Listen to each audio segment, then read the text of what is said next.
Commander Jake Martinez was drinking his morning coffee when the alarm started screaming across Aurora Prime Station. The orbital defense platform had been his home for 3 years, and nothing had ever broken the routine of quiet patrols around Earth. He dropped his cup and ran to the command center where his crew was staring at screens filled with impossible readings. Ships were appearing out of nowhere, massive vessels that dwarfed anything humanity had ever built. They came in waves, dark metal hulks that blocked out stars as they moved into position around Earth. Admiral Lisa Rodriguez was in her Pentagon office when the first reports came flooding in. Every major city on Earth was reporting the same thing: alien ships hovering in the sky like storm clouds. She had spent 30 years in the military, but nothing had prepared her for this moment. The ships were bigger than aircraft carriers, and there were hundreds of them. They moved with purpose, taking positions over New York, London, Tokyo, Moscow, and every other major population center. The aliens wanted to be seen. Captain Ryan Burke stood on the bridge of the USS Defiance as his crew watched the alien fleet through their monitors. His destroyer was one of Earth's newest ships, equipped with experimental fusion drives that could push them faster than any previous human vessel. But looking at the alien ships made him feel like a child with a toy boat, facing an ocean storm. The enemy vessels were smooth and dark, with no visible weapons or engines, yet they moved through space as if the laws of physics were merely suggestions. Dr. Angela Foster pressed her face against the window of her laboratory in Geneva and watched the massive shadow pass overhead. As Earth's leading expert on the possibility of alien life, she had spent years imagining this moment. But the reality was more terrifying than any of her theories. The ship above her city was at least 2 miles long and perfectly silent. No, human technology could build something so large and make it fly without any visible means of propulsion. These beings were far beyond human science. The first communication came exactly 1 hour after the last alien ship took position.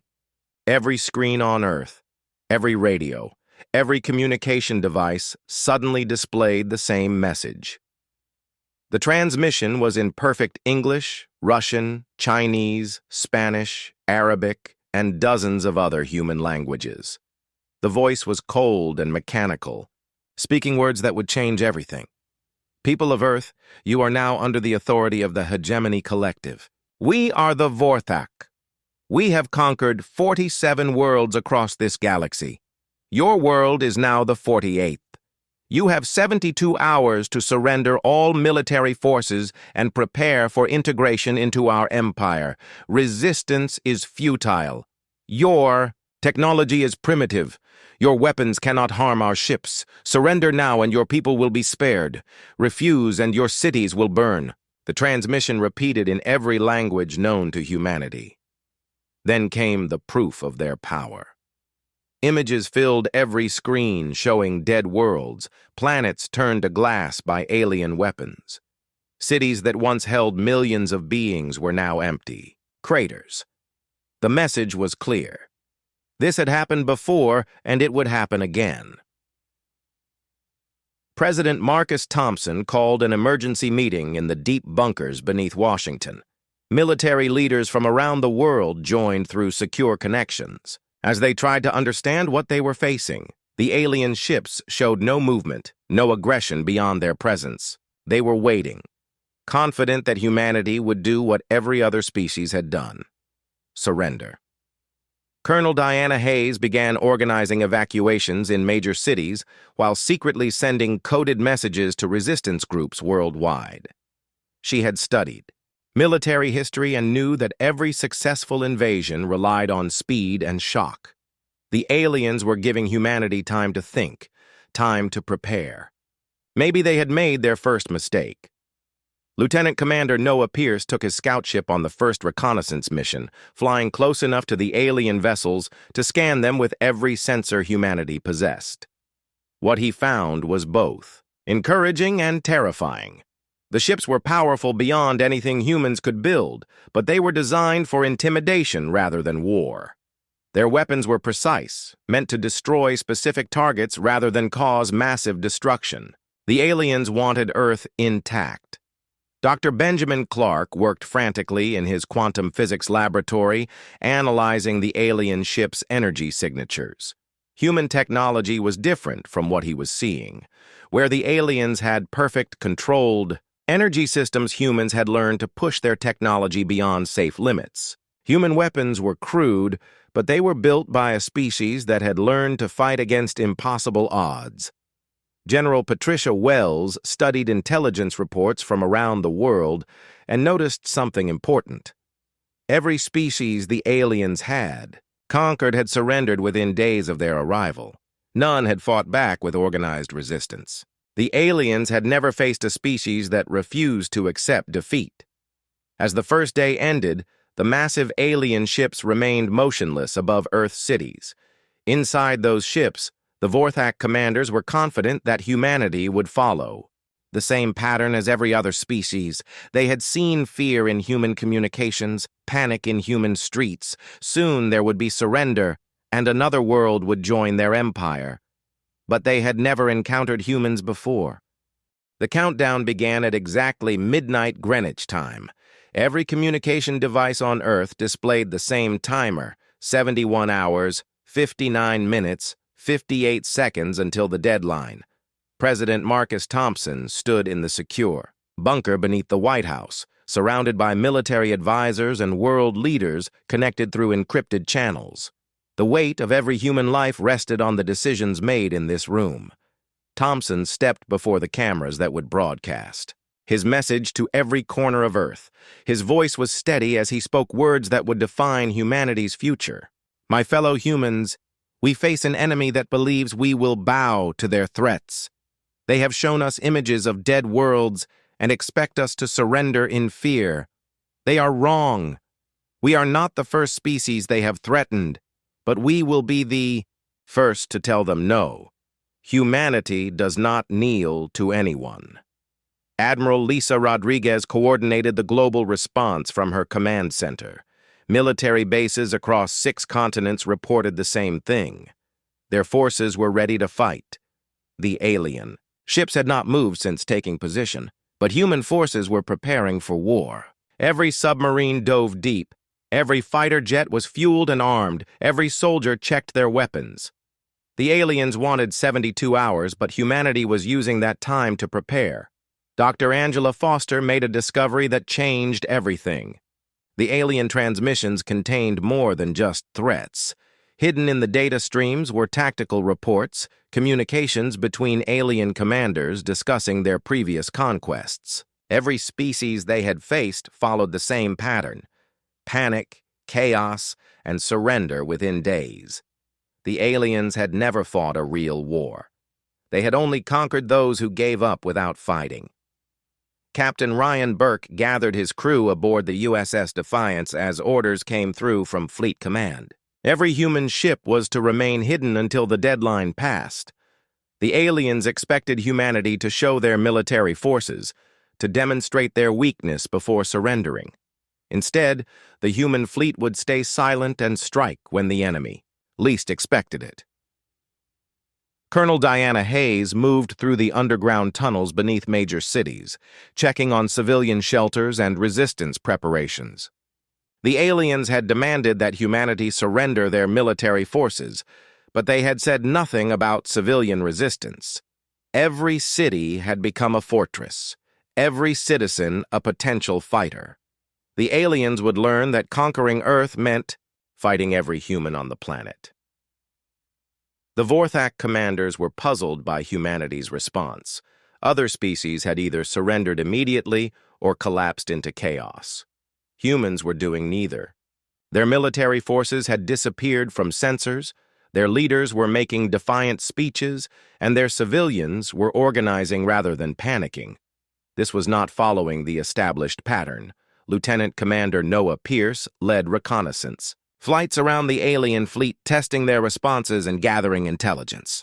The alien ships tracked his movements but did not fire.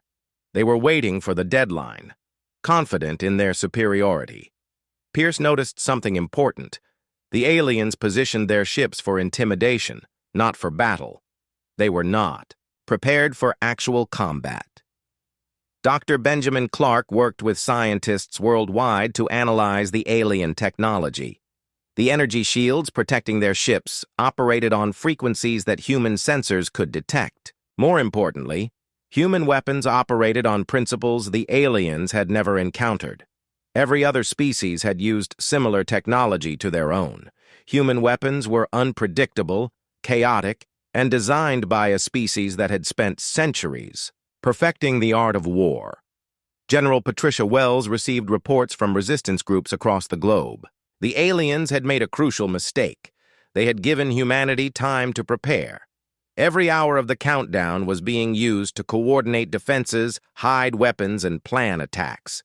The Vorthak expected fear and chaos, but they were seeing organization and determination.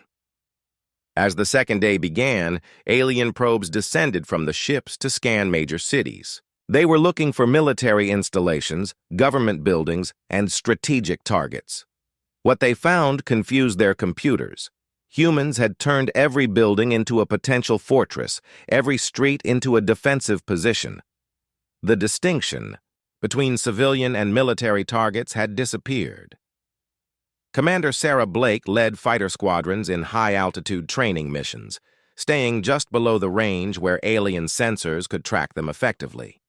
Human pilots were learning to use Earth's atmosphere as cover, something the aliens had never encountered. Previous conquests had been in space or on worlds with thin atmospheres. Earth's thick air gave human aircraft advantages the enemy had, not planned for. The alien ultimatum was broadcast again at the 48-hour mark. This time the message included footage of their weapons testing, demonstrations of power meant to terrify humanity into surrender. Orbital bombardment systems that could level cities, energy weapons that could vaporize mountains, shields that could deflect nuclear weapons. The message was clear. Resistance meant death. President Thompson's response was broadcast from a location the aliens could not target. You show us your weapons and expect us to fear them. You have never fought humans before.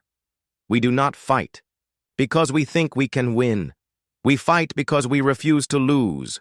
Come and try to take our world. You will learn what humanity means. Major Alex Turner prepared his battalion in the Australian outback, far from alien sensors. His soldiers were not equipped with advanced technology or superior weapons. They had something the aliens had never faced, the knowledge that retreat was not an option.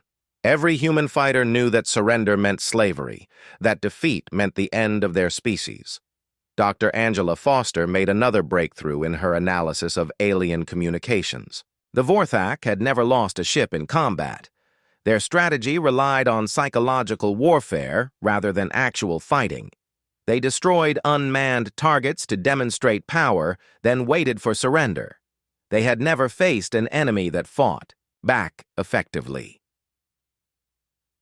As the final 24 hours began, something changed in the alien fleet. The ships began moving into attack positions, their weapons systems powering up for the first time since their arrival. Massive energy signatures appeared on human sensors as the aliens prepared to begin their demonstration phase. They would start by destroying military targets, expecting humanity to surrender rather than watch their cities burn. Commander Jake Martinez watched from Aurora Prime as the alien fleet rearranged itself above Earth. The enemy ships were beautiful and terrifying, perfect examples of advanced technology, but they moved like the ships of a species that had never been challenged, never been forced to adapt under fire. They were about to learn that humans were different from every other species they had conquered. The countdown reached its final hours as both sides prepared for what would come next. The aliens expected another easy victory, another species to add to their empire. Humanity prepared for the fight of their lives, knowing that failure meant extinction, but determined to make the aliens pay for every inch of Earth they tried to claim. The 72-hour deadline passed in silence. For exactly 10 minutes, nothing happened across the planet. Then the first alien weapon fired, a beam of pure energy that struck the empty parade ground at Naval Base San Diego. The concrete vaporized, instantly, leaving a perfectly circular crater 50 meters wide. The demonstration had begun, and the aliens expected humanity to see their power and surrender immediately. Captain Ryan Burke received the order he had been waiting for as alien ships moved into attack formation above Earth's major cities. The USS Defiance and 3 other destroyers powered up their engines and accelerated toward the alien fleet at maximum speed. Their mission was simple: hit the enemy hard and fast, showing them that humans would fight back rather than cower in fear. The alien commanders watched their sensors in confusion as 4 small human ships charged directly at their massive fleet. This was not the pattern they had seen on other worlds. Defeated species either surrendered immediately or tried to hide their remaining forces. No species had ever launched an attack against overwhelming odds, especially not with such a small force. Burke's voice came over the communication channels to every ship in his squadron as they closed the distance to the alien fleet. Remember what we're fighting for, people? They want our world, our families, our freedom. Show them what humans do when someone threatens what we love. The 4 destroyers flew in perfect formation as energy weapons from the alien ships began firing at them. The human ships were fast, but they were outnumbered 1,000 to 1. Alien beam weapons sliced through space around them as the destroyers weaved between shots that could destroy them instantly. The Vorthak fleet had never seen such reckless tactics. Human pilots were flying their ships like fighter aircraft, using speed and unpredictable movements to avoid destruction. Major Alex Turner watched the sky battle from his position in the Australian desert as alien transport ships descended toward Earth's surface. The enemy had expected quick surrender and was unprepared for the ground war they were about to face. Turner's battalion had been waiting in hidden positions for 3 days, and now they would show the aliens what human soldiers could do when defending their home. The first alien troops to land moved in perfect formation across the flat desert, their advanced armor and energy weapons making them seem invincible. They had conquered dozens of worlds using the same tactics, overwhelming firepower combined with superior technology. But they had never fought humans who refused to stay defeated. Turner's soldiers opened fire from concealed positions as the alien force moved through what appeared to be empty terrain. Human weapons were crude compared to alien technology, but they were loud, violent, and completely unpredictable. Explosions erupted from hidden mines while bullets came from directions the aliens had not expected. The enemy formation broke apart as soldiers who had never faced real resistance discovered what ambush warfare felt like. Dr. Angela Foster worked frantically in her laboratory as alien ships began their attack on Earth's cities. Her analysis of alien communications had revealed a critical weakness. Their energy shields operated on specific frequencies that could be disrupted by modified human technology. She transmitted her findings to military engineers worldwide as the first real battle of the war began. Commander Sarah Blake led her fighter squadron into combat against alien patrol craft above New York City. The enemy ships were faster and more heavily armed than anything humans had built, but they were designed to fight in space against conventional opponents. Blake's pilots used the city's buildings and atmosphere to their advantage, forcing the aliens to fight in an environment they had not planned for. The alien patrol ships moved in precise formations that would have been perfect in open space. But flying between skyscrapers at high speed required different tactics, and the Vorthak pilots had never learned to adapt quickly. Human fighters appeared from behind buildings, fired their weapons, and disappeared into the urban maze before the aliens could respond effectively. Captain Ryan Burke's destroyer reached the alien fleet and did something that shocked every Vorthak commander. Instead of trying to escape or hide, the USS Defiance rammed directly into an alien cruiser at full speed. The human ship's experimental fusion Drive overloaded on impact, creating an explosion that tore through both vessels. Burke's sacrifice destroyed a ship that had participated in the conquest of 12 worlds. The remaining 3 human destroyers followed their commander's example, targeting different alien ships with ramming attacks that turned their vessels into guided missiles. The Vorthak fleet had never seen such tactics. Civilized species tried to preserve their forces, to fight efficiently and logically. Humans were fighting like they had nothing to lose. Major Alex Turner's battalion held their ground as alien reinforcements arrived in the Australian desert. The enemy commanders had expected their initial force to crush human resistance within hours. Instead, they were sending more troops to fight an enemy that seemed to get stronger when outnumbered. Human soldiers were using improvised explosives, captured alien weapons, and terrain advantages to inflict casualties on a force that had never lost a ground battle. Dr. Angela Foster's frequency disruption technology reached military units across the globe just as alien forces began their main assault on Earth cities. Human engineers worked frantically to modify their weapon systems, turning civilian radio equipment into devices that could interfere with alien shields. The technology was crude and unreliable, but it worked often enough to give human forces a fighting chance. The alien fleet above Earth began to realize that something was wrong with their conquest. 4 small human ships had caused significant damage before being destroyed, ground forces were taking casualties instead of achieving easy victories, and enemy resistance was increasing rather than collapsing.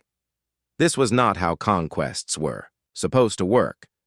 Commander Sarah Blake's fighter squadron scored their first major victory when modified human missiles penetrated alien shields and destroyed 2 patrol craft above Manhattan. The enemy ships fell from the sky in flames, while human pilots celebrated over their communication channels. The aliens heard those celebrations and began to understand that they were facing an enemy unlike any they had encountered before. General Patricia Wells coordinated global military responses from her bunker as reports came in from battlefields worldwide. Human forces were taking heavy casualties, but they were also inflicting damage on an enemy that had expected easy victory. More importantly, human tactics were evolving with every battle, while alien strategies remained unchanged. Lieutenant Commander Noah Pierce led reconnaissance missions that discovered something crucial about the alien fleet. Their ships were designed for conquest, not for extended combat. The Vorthak had overwhelming firepower, but limited resources for a long campaign. They expected quick victories because they could not sustain lengthy wars. The first day of actual combat ended with both sides bloodied, but neither defeated. The aliens controlled most of Earth's major cities and had orbital superiority that should have guaranteed victory. But human resistance had not collapsed as expected, and enemy casualties were mounting faster than their commanders had planned for. Major Alex Turner's soldiers held their positions in the Australian desert as alien forces retreated to regroup and plan new attacks. The enemy had learned that human defenders would not flee from superior firepower, that they would fight from prepared positions and make every meter of ground cost blood and equipment. As night fell across the battlefields of Earth, both sides prepared for the long war that was beginning. The aliens had expected another easy conquest to add to their empire. Instead, they had found an enemy that treated impossible odds as just another challenge to overcome, a species that fought harder when the situation became hopeless. 3 weeks had passed since the first shots were fired, and General Zethkar stood before his tactical display, trying to understand what had gone wrong with the conquest of Earth. His fleet had destroyed human military installations, occupied major cities, and demonstrated overwhelming technological superiority.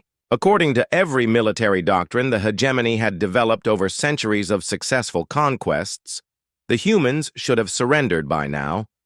Captain Kevin Price crouched in the ruins of what had once been Times Square, directing his Marine unit through the wreckage of New York City. His men had been fighting in these streets for 2 weeks, turning every building into a fortress and every intersection into a killing ground. The aliens controlled the sky and had superior weapons, but the city belonged to the humans who knew how to use it.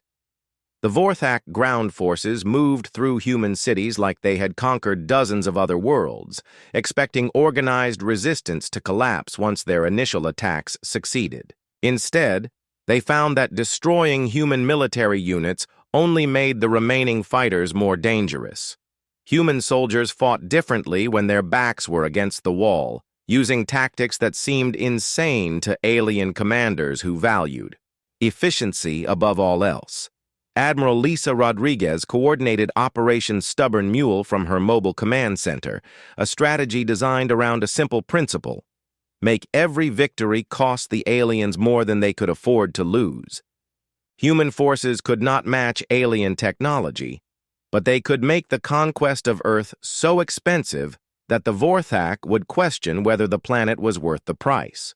Price's Marines had learned to use New York's subway tunnels, sewers, and building foundations to move unseen beneath alien patrols. They would emerge to attack enemy positions, then disappear back underground before reinforcements could arrive.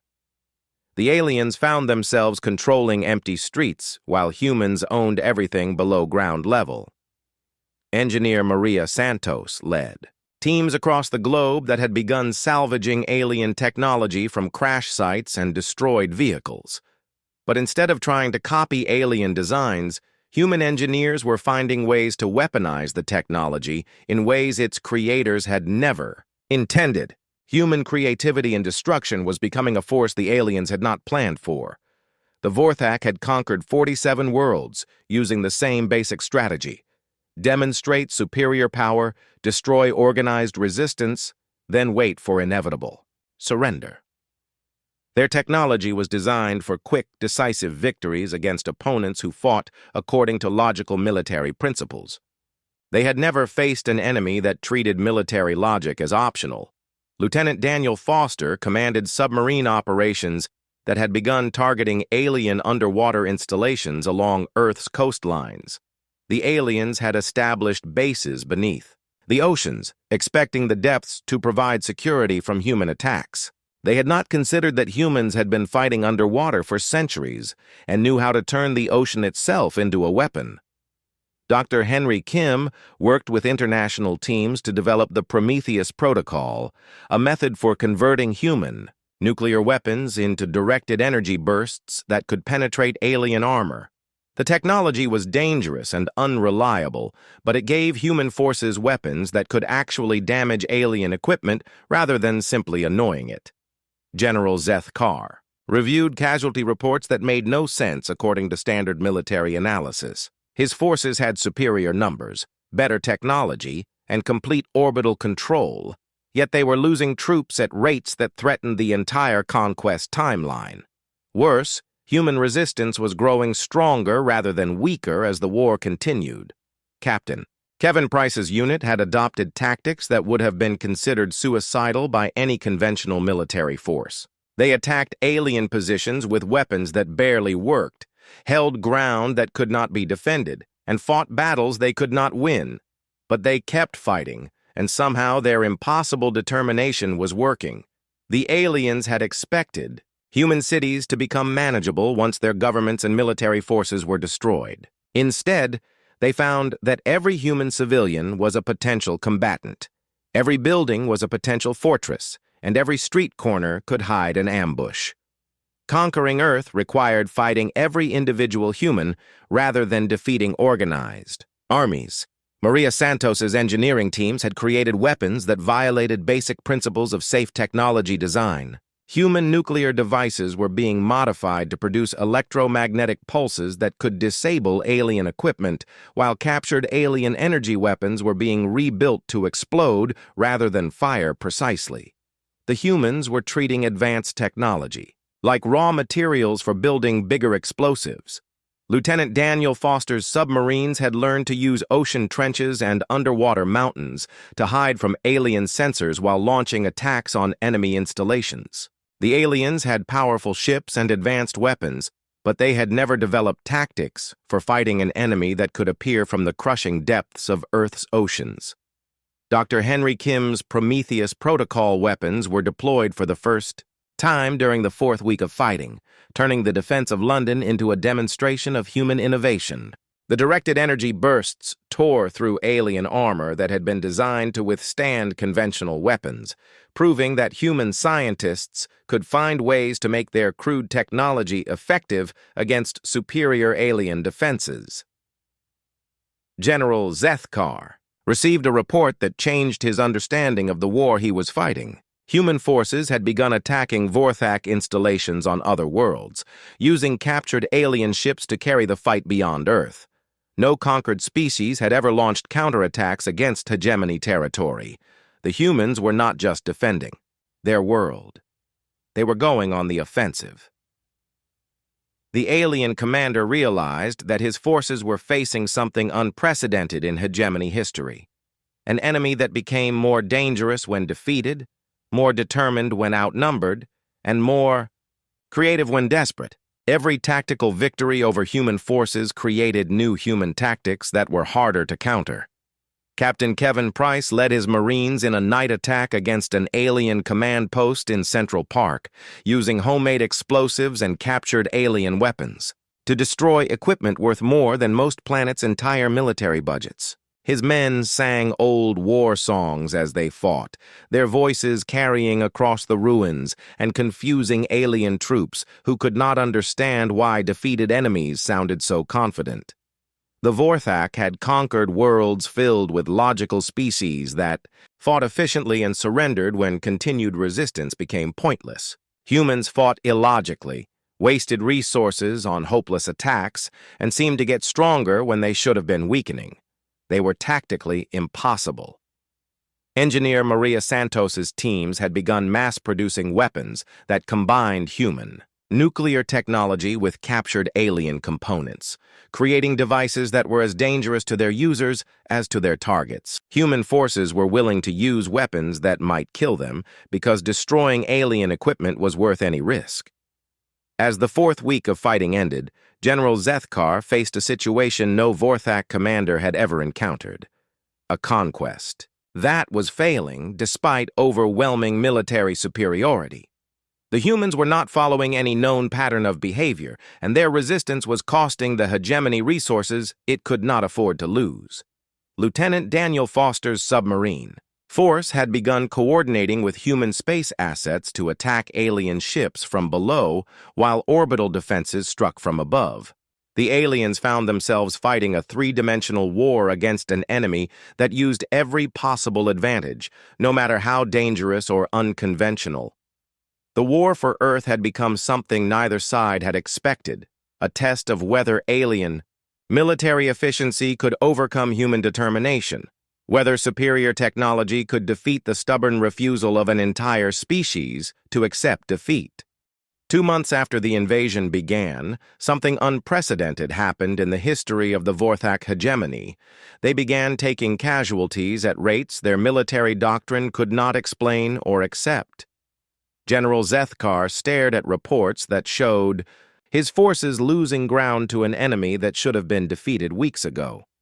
Human tactics were evolving faster than alien countermeasures could adapt.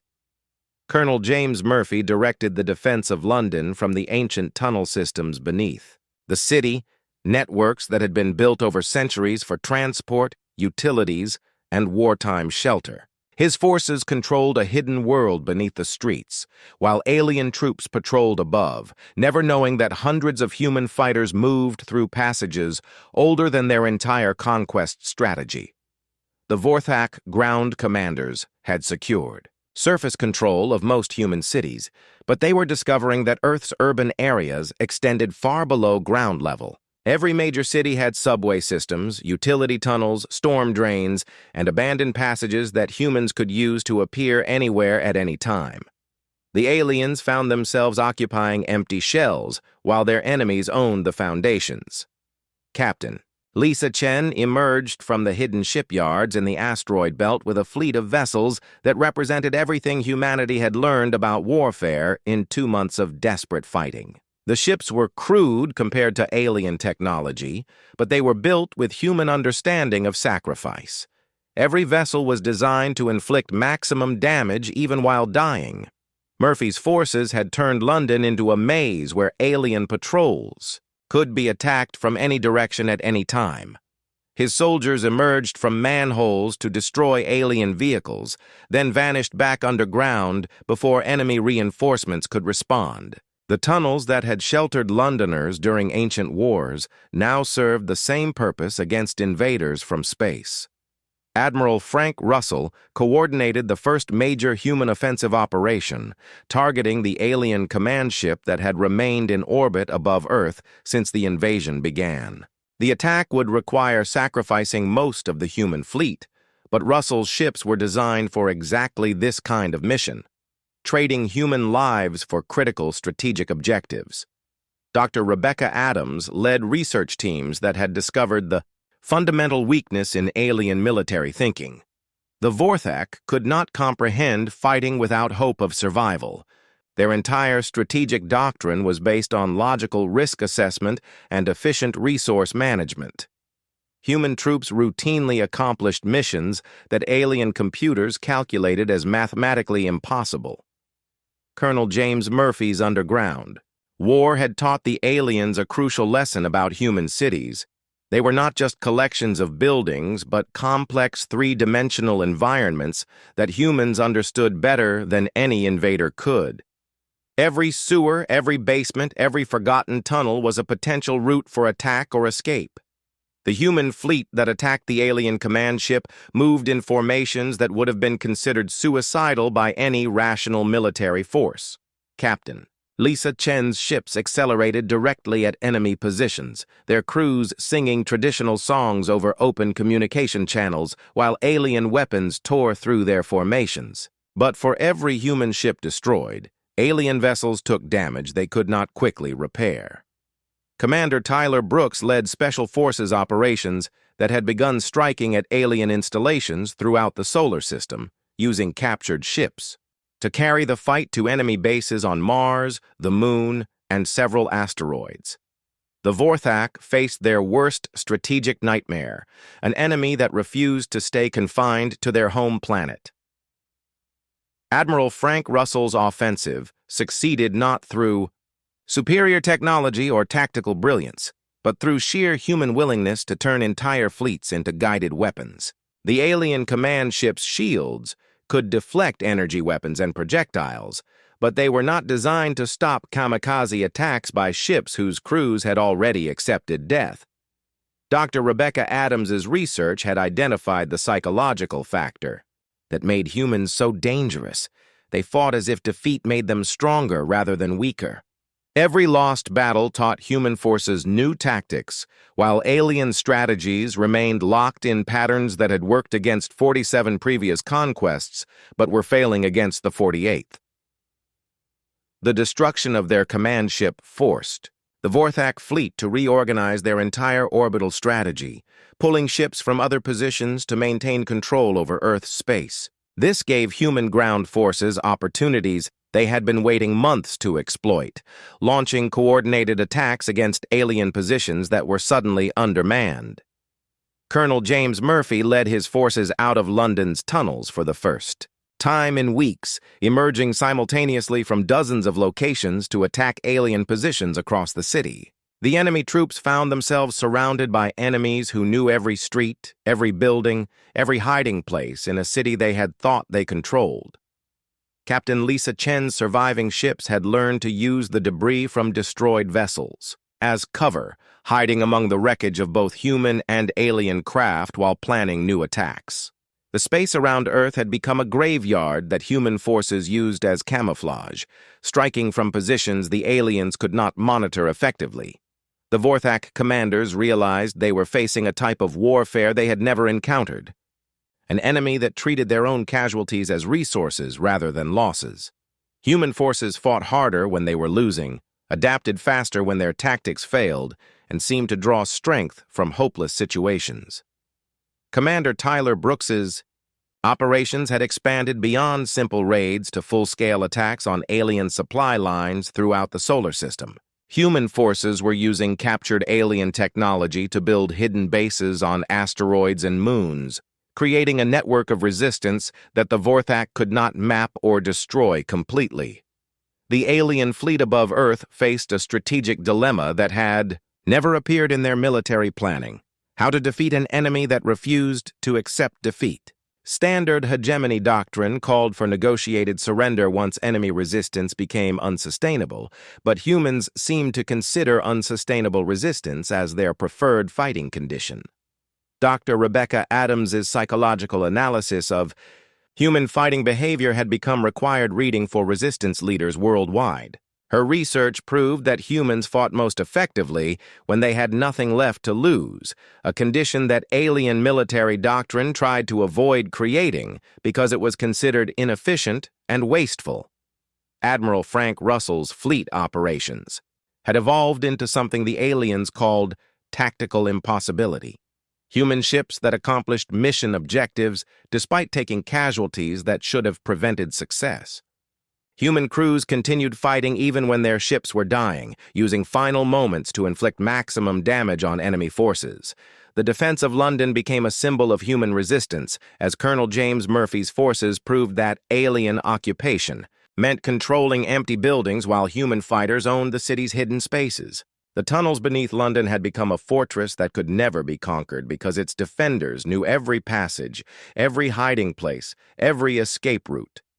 As the second month of fighting ended, General Zethkar faced the impossible task of explaining to his superiors why the conquest of Earth was failing despite overwhelming military advantages. The humans had turned their weaknesses into strengths, their defeats into victories, and their desperation into their most powerful weapon. Captain Lisa Chen's fleet continued growing as human shipyards hidden throughout the solar system produced vessels designed specifically for fighting the Vorthak. These ships incorporated everything humanity had learned about alien weaknesses, creating weapons that were crude but effective against enemies who had never faced truly desperate opponents. 6 months after the invasion began, General Zethkar did something no Vorthak commander had ever done in the history of the hegemony. He requested permission to withdraw from a conquest. His report to the council contained words that had never appeared in official hegemony communications. The humans were tactically impossible, and continued resistance was strategically unsustainable against an enemy that fought as if defeat made them stronger. President Marcus Thompson received the alien communication from his mobile command center, a vehicle that had been moving continuously for 3 months to avoid orbital bombardment. The message was brief and unprecedented. The Vorthak were requesting a ceasefire and offering to negotiate terms for ending the conflict. For the first time in their history, the aliens wanted to talk rather than simply conquer. The irony was not lost on human military leaders who had spent 6 months being told that resistance was futile. Admiral Lisa Rodriguez read the alien message aloud to her staff, then delivered humanity's official response in words that would be remembered for generations. "You came to our world expecting sheep. You found wolves. Leave now, or we will follow you home." Captain Ryan Burke's sacrifice had inspired a new generation of human spacefighters who named their tactics after his final battle. The Burke maneuver involved ramming enemy ships at maximum speed while overloading all weapon systems for maximum damage. What had begun as one man's desperate last stand had become standard operating procedure for human space forces. Colonel Diana Hayes led the ground assault that liberated the last occupied human cities as alien forces began their retreat. Enemy troops who had seemed invincible 6 months ago were now demoralized and exhausted from fighting an enemy that refused to stay defeated. Many alien units surrendered without fighting, rather than face more human attacks. The Vorthak evacuation was unlike anything in their military history. They had conquered 47 worlds and left each one with efficient administrative systems and compliant populations. Earth was the first planet they were abandoning, and they were leaving behind damaged fleets, scattered forces, and the knowledge that their conquest strategy had fundamental flaws. Dr. Angela Foster compiled her final research report on the invasion, documenting how humanity had turned perceived weaknesses into decisive advantages. Human diversity had created tactical unpredictability. Human emotions had generated determination that alien logic could not counter, and human stubbornness had made surrender literally impossible.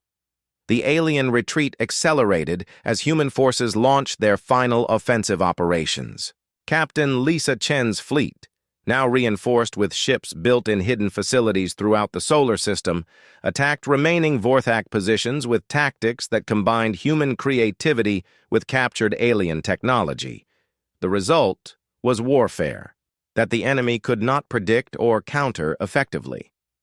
Commander Tyler Brooks's special forces had expanded their operations beyond the solar system, using captured alien ships to strike at hegemony installations in nearby star systems. The aliens discovered that humans did not limit their fighting to defensive operations. Once humanity decided to fight, they carried the war to their enemies regardless of the odds or distances involved. Lieutenant Daniel Foster's submarine forces emerged from Earth's oceans to attack alien ships attempting to evacuate their equipment and personnel. The aliens learned that humans controlled every environment on their planet, from the deepest ocean trenches to the highest atmosphere, and would use any advantage to continue fighting. General Zethkar's final report to the Hegemony Council contained recommendations that changed alien military doctrine forever. Human fighting methods were added to the list of strategically prohibited encounter types, along with hive minds, energy beings, and other enemies considered too dangerous to engage. Earth was classified as a quarantine world to be avoided by all hegemony forces. The last alien ship left Earth's orbit exactly 7 months after the first vessels had arrived. President Marcus Thompson addressed the world from the steps of the rebuilt White House, speaking to humans who had proven that their species would never accept conquest by any enemy, regardless of technological superiority or overwhelming odds. Dr. Rebecca Adams published her analysis of the war's psychological factors, explaining how human nature had created tactical advantages that alien military science could not counter. Humans fought harder when outnumbered, adapted faster when their strategies failed, and drew strength from situations that should have broken their will to resist. Major Alex Turner's battalion returned to their base in Australia after 6 months of continuous combat operations that had taught the aliens what human soldiers could accomplish when defending their home world. His troops had faced enemies with superior technology and unlimited resources, then proven that human determination was worth more than any technological advantage. Engineer Maria Santos's teams had reverse-engineered enough alien technology to begin building human ships that incorporated the best features of both civilizations. But instead of simply copying alien designs, human engineers were creating hybrid technologies that neither species could have developed alone. The war's end brought revelations that changed humanity's understanding of their place in the galaxy. The Vorthak hegemony controlled thousands of worlds and had never faced effective resistance until they encountered Earth. Human fighting methods were so unusual that alien military computers could not predict or counter them effectively. Colonel James Murphy's underground war in London became the template for human urban warfare doctrine that other species across the galaxy would study for generations. His tactics proved that technological superiority meant nothing if the enemy controlled terrain they understood better than any invader could learn. Captain Lisa Chen's fleet continued patrolling Earth's solar system long after the alien retreat, carrying weapons designed specifically for fighting enemies who might return with better strategies. Human space forces had learned that the galaxy contained threats that might come back, and they intended to be ready. Commander Tyler Brooks's special operations had discovered something important about the hegemony. Their empire was held together by the belief that resistance was futile. Human victory against the Vorthak sent a message to every conquered world that the aliens could be defeated by species willing to pay the price for freedom. The war officially ended when the last alien ship disappeared beyond Earth's sensor range, but its effects would be felt across the galaxy for generations. Humanity had proven that technological superiority was not enough to guarantee victory against enemies who refused to accept defeat. Dr. Angela Foster's final log entry summarized the conflict in words that became humanity's unofficial motto. They thought our diversity was weakness, our emotions were flaws, our stubborn independence was primitive. They learned that these are not bugs in human nature, they are features. We do not surrender because we do not know how. And now, neither does the galaxy. The Vorthak fleet carried warnings to every corner of the hegemony about the species they had encountered on the third planet of an unremarkable star system. Humans were classified as a death world species whose fighting methods violated every principle of civilized warfare. The galaxy would remember Earth as the world that refused to be conquered.